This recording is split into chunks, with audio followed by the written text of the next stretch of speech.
Hello! Welcome to my channel S A Ram. ఈ పొద్దు మనం మాట్లాడుకునే match number 57 RCB versus KKR. వీళ్ళిద్దరూ ఏ టీమ్ స్ట్రాంగ్ అనిపిస్తుంది? ఏ టీమ్‌కి గెలిచే అవకాశాలు ఎక్కువున్నాయి? ఏ టీమ్ ఏమైనా చేంజెస్ చేస్తదా? పిచ్ ఎలా బిహేవ్ చేస్తది? ఏంటి? అలాగే టాస్ గెలిస్తే ఫీలింగ్స్ కూడా బ్యాటింగ్ తీసుకుంటారా? ఇవన్నీ మనము ఈ ఫుల్ వీడియోలో డిస్కస్ చేద్దాం. ఓకేనా? ఆర్‌సీబీ, కేకేఆర్ వీళ్ళిద్దరు ఆడిన 2 మ్యాచ్‌లు గెలిచేసి వస్తున్నారు. కేకేఆర్ అయితే వరుసగా 4 మ్యాచ్‌లు గెలిచి ఫుల్ జోష్‌తో వస్తుంది. అలాగే RCB last ball thriller match గెలిచి ఓడిపోయే మ్యాచ్‌ని గెలిచేసి హై లెవెల్ కాన్ఫిడెన్స్‌తో వస్తున్నారు వాళ్ళు కూడా. ఇద్దరు బాగుంటది. కానీ ఆర్‌సీబీ ముంబై జరిగిన మ్యాచ్ జస్ట్ 167 రన్స్ అంతే. ఆ రన్స్‌ని ఆర్‌సీబీ లాస్ట్ భువనేశ్వర్ కుమార్ 6 కొట్టి లాస్ట్ మిస్‌ఫీల్డ్ వల్ల ఈ విధంగా ఆ మ్యాచ్ ఆర్‌సీబీ గెలిచింది. ఆ మ్యాచ్ భువనేశ్వర్ కుమార్ బౌలింగ్ ఎక్సలెంట్‌గా ఏసాడు. జస్ట్ 4 రన్స్ ఇచ్చి 4 వికెట్స్ తీశాడు. బ్యాటింగ్‌లో కూడా వచ్చి 6 కొట్టి మ్యాచ్‌ని గెలిపించాడు. అలాగే ఆ మ్యాచ్‌లో కునాల్ పాండ్యా కూడా బ్యాటింగ్ చాలా బాగా చేశాడు. టాప్ ఆర్డర్ తర్వాత ఫినిషర్లంతా కోల్పోయినా కానీ తనొక్కడు పర్ఫార్మెన్స్ బాగా ఇచ్చి లాస్ట్ వరకు నిలబడి మ్యాచ్‌ను గెలిపించలేకపోయినా ఆటోమేటిక్‌గా అయితే గెలిపించేసి వెళ్ళిపోయాడు. కానీ లాస్ట్ వరకు కూడా ఉంటే బాగుండింది. అలాగే తర్వాత కేకేఆర్ కూడా ఢిల్లీతో గెలిచేసి వస్తుంది మ్యాచ్. వాళ్ళు కూడా చాలా బాగా ఆడారు బ్యాటింగు. వాళ్ళ ఓపెనర్ తను 100 కొట్టాడు. ఫినాలియన్ ఎక్సలెంట్. నాకు 47 బాల్స్‌లో 50 కొట్టాడు. 10 సిక్స్‌లు ఏమో కొట్టి 5 ఫోర్‌లు ఎన్నో కొట్టాడు. 200+ స్ట్రైక్ రేట్‌తో ఆడాడు. తను చాలా బాగా ఫామ్‌లో ఉన్నాడు. అలాగే తన తర్వాత గ్రీన్ తనకు సపోర్ట్ ఇచ్చాడు. తను కూడా ఫామ్‌లో ఉన్నాడు. తను కూడా టచ్‌లోకి వచ్చాడు. ఆ మ్యాచ్‌లో తను కూడా బాగా ఆడాడు. 37, 38 ఎంతనో కొట్టాడు. 27 బాల్స్‌కి ఎందుకు. తను కూడా టచ్‌లో ఉన్నాడు. అలాగే వరుణ్ చక్రవర్తి బౌలింగ్ అయితే ఎక్సలెంట్‌గా ఏస్తున్నాడు. వికెట్స్ రాకపోయినా గానీ కంట్రోల్ చేస్తున్నాడు స్కోర్‌ని. అలాగే సునీల్ నరైన్ కూడా ఎక్సలెంట్ బౌలింగ్ ఏస్తాడు. 4 ఓవర్స్ చేసి మొన్న జస్ట్ 17 రన్స్ ఇచ్చి ఒక్క వికెట్ తీశాడు. నరైన్ అయితే ఎక్సలెంట్ బౌలింగ్ ఏస్తున్నాడు. అలాగే అంకుల్ రాయ్ ఇతను కూడా పర్లేదు. ఆ మ్యాచ్ గెలిచేసి వస్తున్నారు. తర్వాత ఇప్పుడు ఈ మ్యాచ్ చూసుకుంటే ఆర్‌సీబీ వర్సెస్ కేకేఆర్. ఈ మ్యాచ్ రాయ్‌పూర్‌లో జరగబోతుంది. ఒక అడ్వాంటేజ్ ఏంటంటే బెంగుళూరుకి వాళ్ళు ఇంతకుముందు మ్యాచ్ కూడా అదే గ్రౌండ్‌లో ఆడొస్తున్నారు. వాళ్ళకు ఆ గ్రౌండ్ గురించి తెలుసు. ఎలా బిహేవ్ చేస్తది, పిచ్ ఎలా ఉంటది, తర్వాత ఫస్ట్ బ్యాటింగ్ చేస్తే ఎలా ఉంటది, సెకండ్ బ్యాటింగ్ ఎలా ఎలా చేంజ్ చేస్తది, అవన్నీ కొంచెం వాళ్ళకి బాగా అలవాటు పడ్డాయి. ఎందుకంటే పోయిన మ్యాచ్ ముంబైతో అక్కడే ఆడారు కాబట్టి. ఇప్పుడు ఆ మ్యాచ్ వీళ్ళెలా దాన్ని చేస్తారో చూడాలా. అలాగే వీళ్ళిద్దరి మధ్యన హెడ్ టు హెడ్ చూసుకుంటే మొత్తము 36 మ్యాచెస్ జరిగాయి. 36లో కేకేఆర్ 20 టైమ్స్ గెలిచింది. ఆర్‌సీబీ జస్ట్ 15 టైమ్సే గెలిచింది. ఒకసారి నో రియల్స్ లేదు. అలాగే లాస్ట్ 5 మ్యాచెస్ చూసుకున్నా కానీ అది కేకేఆరే అప్పర్ హ్యాండ్ ఉంది. కేకేఆర్ 4 గెలిస్తే ఆర్‌సీబీ జస్ట్ ఒక మ్యాచ్ మాత్రమే గెలిచింది. అలాగే వీళ్ళిద్దరు బ్యాటింగ్‌లో చూసుకున్నా, బౌలింగ్‌లో చూసుకున్నా ఇద్దరు అసలు కేకేఆర్ రిటర్న్ వెళ్ళిపోద్ది అనుకున్న టైంలో వాళ్ళు మ్యాచెస్ అన్నీ గెలిచి ఫుల్ ఫామ్‌లోకి వచ్చి 4 మ్యాచెస్ గెలిచారు. Batting, bowling, fielding A to Z అన్నీ ఇప్పుడు అయితే వాళ్ళకి సెట్ అయ్యేట్టు అనిపిస్తుంది.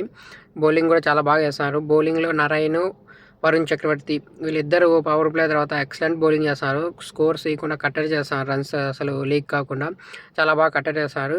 అలాగే ఈ మ్యాచ్‌లో ఏమైనా వస్తే పతిరానా రావచ్చు మేబీ. ఒకవేళ పతిరానా వస్తే రోవెల్ పోవాలే బయటికి పోవాలా. మరి చూద్దాము. పతిరానా ఇప్పుడు మ్యాచ్ అన్నా ఆడతాడో ఆడడు. నాకు తెలిసినంతవరకు అయితే ఈ మ్యాచ్ అవసరం లేదనుకుంటున్నాను. ఎందుకంటే అక్కడ స్పేస్ అంత యూజ్ పడదు. తన యార్కర్లు ఎక్కువ బాగా యార్కర్లు వేస్తా ఉంటాడు కాబట్టి అక్కడ కట్టర్లు అలాగే స్లో డెలివరీస్ తర్వాత అలాంటివి స్లో పిచెస్ స్లో బౌన్సర్లు అలాంటివి కావాలి కాబట్టి తననైతే ఈ మ్యాచ్‌లో రాడని నేను అనుకుంటున్నా. ఒకవేళ ఆడిస్తే చెప్పలేము.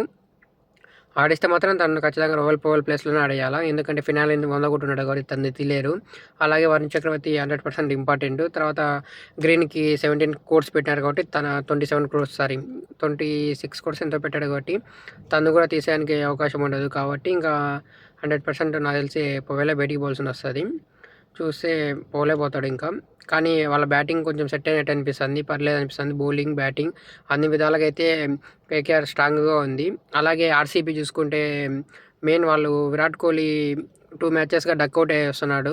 తను ఈ మ్యాచ్ అన్నా ఒక 30+ లేదా ఒక 50 పర్ఫార్మెన్స్ చేయాలని కోరుకుంటారు ఖచ్చితంగా వాళ్ళ ఫ్యాన్స్ కానీ, తర్వాత టీమ్ మేనేజ్మెంట్ కూడా కోరుకుంటది. ఎందుకంటే విరాట్ కోహ్లీ మెయిన్ చాలా ఇంపార్టెంట్. ఎందుకంటే తను బ్యాటింగు స్లోగా ఆడుతూ అగ్రెషన్ మోడ్‌కెళ్తాడు. కానీ పోయిన మ్యాచ్ ఫస్ట్ కాంచే స్టార్ట్ చేసేందుకు ఫస్ట్ నుంచే పైకి లేపాలని చూసి ఔట్ అయిపోయాడు. అంతకుముందు మ్యాచ్ కూడా డకౌట్ అయ్యాడు. 2 మ్యాచ్‌లు డకౌట్ అయ్యి వస్తున్నాడు.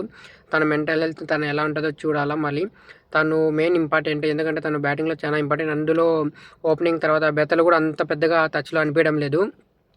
పోయిన మ్యాచ్ కూడా 27 ఎంతో సంథింగ్ చేశాడు. అది రన్నే బాల్ చేశాడు అంతే. కాబట్టి తన నుంచి కూడా ఒక బిగ్ నాక్ ఎక్స్‌పెక్ట్ చేస్తారు. ఎందుకంటే తను ఇంతకుముందు మ్యాచెస్ సరిగ్గా ఆడలేదు. అందుకనే సాల్ట్ లేడు కాబట్టి తను ఇంజ్యూర్ అయ్యి రూల్డ్ అవుట్ కావడం వల్ల బెదలు ఆడుతున్నాడు. కానీ తనైతే అంత పర్ఫార్మెన్స్ తన కాంచి ఇంకా రాలేదు. వరల్డ్ కప్‌లో సెమీస్‌లో అయితే మంచి నాక్ ఆడాడు ఇండియా పైనే. కానీ ఇప్పటికైతే ఇంకా ఒక మంచి నాక్ కూడా తన దగ్గర నుంచి చూడలేదు. అలాగే పోయిన మ్యాచ్‌లో పతితర్ గానీ తర్వాత ఫెయిల్ అయ్యాడు తను కూడా ఈ మ్యాచ్ ఆడాలా. ఎందుకంటే ఇబ్బంది అవుతుంది. ఇంకా జస్ట్ ప్లేఆఫ్స్‌కి మ్యాచ్ గెలిస్తే వీళ్ళు కూడా పాయింట్ టేబుల్ టాప్‌లోకి వెళ్ళేదానికి ఛాన్సెస్ ఎక్కువ ఉన్నాయి. కాబట్టి ఈ మ్యాచ్ చాలా ఇంపార్టెంట్. అలాగే కేకేఆర్ కూడా ఈ మ్యాచ్ చాలా ఇంపార్టెంట్. ఎందుకంటే వాళ్ళు ఆడే 4 మ్యాచ్‌లు 4కి 4 గెలిస్తే 17 పాయింట్స్‌తో వాళ్ళు క్వాలిఫై అయ్యే ఛాన్స్ ఉంది. ఎందుకంటే ఒక పాయింట్ రెయిన్ పడడం వల్ల అప్పుడు పంజాబ్‌తో ఒక పాయింట్ వచ్చింది కాబట్టి వాళ్ళకి కొంచెం బెనిఫిట్స్ ఉంది. మొత్తం గెలిస్తే 17 పాయింట్స్‌తో ఏ ఈక్వేషన్ లేకుండా డైరెక్ట్ క్వాలిఫై అయిపోతారు. కానీ మ్యాచ్ బెంగుళూరు గెలిస్తే బెంగుళూరు టాప్ 1లోకి వెళ్తది. కానీ బెంగుళూరులో పోయిన మ్యాచ్‌లో బ్యాటింగ్ మొత్తం కొలాప్స్ అయింది. మళ్ళీ చూడాలా ఈసారి ఎలా ఆడతారో ఏంటో. బౌలింగ్ అయితే ఎక్సలెంట్ ఉంది. భువనేష్ కుమార్ ఎక్సలెంట్‌గా బౌలింగ్ చేస్తున్నాడు తనైతే. అలాగే పర్పుల్ క్యాప్ హోల్డర్ తనే. 20 వికెట్స్ ఏమో ఉన్నాయి తన దగ్గర. తనే పర్పుల్ క్యాప్ హోల్డరు. చాలా బాగా బౌలింగ్ చేస్తున్నాడు. అలాగే చూసుకుంటే హజల్వుడ్ కూడా పర్లేదు. కానీ కొంచెం ఎక్స్‌పెన్సివ్‌గా తయారవుతాడు. తను కొంచెం రిథమ్‌లోకి రావాలా. బౌలింగ్ బాగా వేయాలి. మిగతా కునాల్ పాండ్యా బాగా వేస్తున్నాడు. ఇబ్బంది ఏం లేదు తనతో. మిగతా బౌలర్స్ అంతా కూడా చాలా బాగా వేస్తున్నారు. మెయిన్ ఏంటంటే వీళ్ళ బౌలింగ్ కూడా ఈ మ్యాచ్ బౌలింగ్ కన్నా main batting. Virat Kohli fire కావాలా కొంచెము. విరాట్ కోహ్లీ నాకు ఒక 30 కానీ 50+ రన్స్ కన్ఫామ్‌గా చేయాలా. తను చేజింగ్‌లో అయితే ఇంకా చాలా ఎక్కువ ఇంపార్టెంట్ అవుతుంది తన వికెటు. తను ఎందుకంటే తను కంప్లీట్ చేయగలదు కాబట్టి చాలా ఈజీగా. అలాగే ఈ గ్రౌండ్‌లో చూస్తే పాస్ స్కోర్ పెద్ద ఎక్కువ ఏం లేవు. ఫస్ట్ బ్యాటింగ్ చేసిన వాళ్ళు 170 నుంచి 165, 180, 165, 175 మధ్యలో చేస్తే బ్యాటింగ్ వాళ్ళకి చాలా అవకాశాలు ఎక్కువ ఉంటాయి. నాకు తెలిసి టాస్ గెలిస్తే ఫస్ట్ బ్యాటింగే తీసుకోవాలి. చేజింగ్ కంటే బ్యాటింగే ప్రిఫరెన్స్ చేయాలా. ఎందుకంటే హై స్కోర్ గ్రౌండ్ అయితే కాదు. పిచ్ తర్వాత ఎలా బిహేవ్ చేస్తుందో తెలీదు. చాలా స్లో అయిపోతుంది. 2 వేరియేషన్ పిచ్ లాగా కనిపిస్తుంది. కాబట్టి టాస్ గెలిచిన వాళ్ళు ఎవరైనా సరే ఫస్ట్ బ్యాటింగే తీసుకుంటారని నేను అనుకుంటున్నాను. అలాగే ఈ మ్యాచ్‌లో జితేష్ శర్మ కూడా కొంచెం ఆడాలి. తను కూడా ఏం పెద్ద లేదు. అలాగే ఫినిషింగ్‌లో రొమారియో షెఫర్డ్‌ని నమ్ముకుంటే తను మాత్రం ఒక్క మ్యాచ్ కూడా ఆడలేదు. పోయిన మ్యాచ్ కూడా ఆడలేదు. టీమ్ డేవిడ్ పర్లేదు అనిపించినాడు. కానీ తను చూడాలి ఏం చేస్తాడో మళ్ళీ. తనైతే పర్లేదు అనిపిస్తుంది. అలాగే టీమ్ డేవిడ్ మొన్న మ్యాచ్ గెలిచినప్పుడు తను చేసుకున్న ఒక అగ్రెసివ్ సెలబ్రేషన్ వల్ల తనకి ఫైన్ వేశాడు మ్యాచ్‌లో. 30% ఎంతనో వేసినారు. అలాగే 2 మరి పాయింట్స్ కూడా ఇచ్చారు. ఇంకొకసారి ఇలా చేస్తే మాత్రం మేబీ 2 మ్యాచెస్ కూర్చోవాల్సి వస్తుంది పక్కన. ఇంకొక పాయింట్ వస్తే.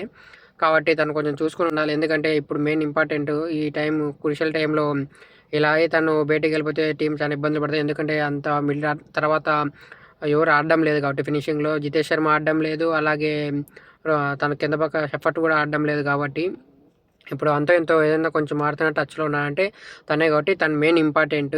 కాబట్టి తను జాగ్రత్తగా ఈసారి నుంచి చూసుకోవాలి అలాంటివి ఏం చేయకుండా. అలాగే ఇంక తర్వాత కునాల్ పాండ్యా తన బౌలింగ్ ఎక్సలెంట్‌గా చేస్తున్నాడు. తనతో ఏమి ఇబ్బంది ఏం లేదు. అలాగే కేకేఆర్ కూడా బ్యాటింగ్ ఫామ్‌లో ఉన్నారు ఇప్పుడు. మొన్ననే ఓపెనింగ్ కూడా సెట్ చేసుకున్నారు. ఇప్పుడు సెట్ అయింది. ఫినాలేని 100 కొట్టాడు. అలాగే గ్రీన్ కూడా టచ్‌లో అనిపిస్తున్నాడు. తర్వాత ఇంకా బ్యాట్స్‌మెన్‌లు కూడా చాలా బాగా ఫామ్‌లో ఉన్నారు వీళ్ళు. మిగతా వాళ్ళు కూడా రహానే కూడా బాగా ఆడుతున్నాడు.